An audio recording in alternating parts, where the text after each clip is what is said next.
Non vegetarian తిన్నావా, don't bring the God to kitchen level అన్నాడు వివేకానందుడు.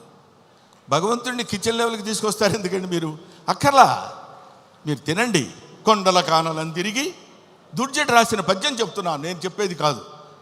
కొవ్విన పందుల లేళ్ల దుప్పులను చిన్నక పెద్దక కారు కమ్మగా వండుదురు, నీవిచ్చట ఉండనేలా నా కొడుకు ఆనతీక ఉడుమూరికి రాగదవయ్య లింగమా, నువ్వు రా. మా చిన్నక్క పెద్దక్క ఉన్నారు, దుప్పి మాంసం, వేట మాంసం, పంది మాంసం తీసుకొచ్చి పెడతాను నీకు. కొవ్విన పందుల లేళ్ల దుప్పులు అంటే నువ్వు తినేటువంటి ఆహారంలో ఉన్నటువంటి విశిష్టత గురించి నీకు నేను సమర్పిస్తాను.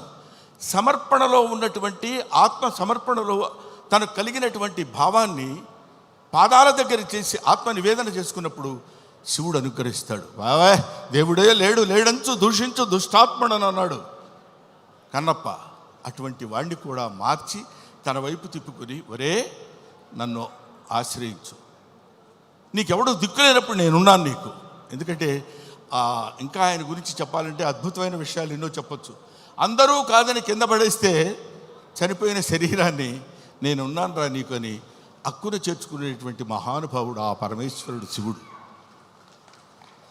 ఎవ్వడు వద్దొద్దు అయిపోయాడు తీసి పడేయండి కింద అంటాం మనం, మన ఇంట్లో వాళ్ళనే మనం అంటాం. అటువంటి వాళ్ళని అందుకనే దాన్ని ఏమంటారంటే అధికుడని అధముడని నరుని దృష్టిలోనే భేదాలు, శివుని దృష్టిలో అంతా సమానులే.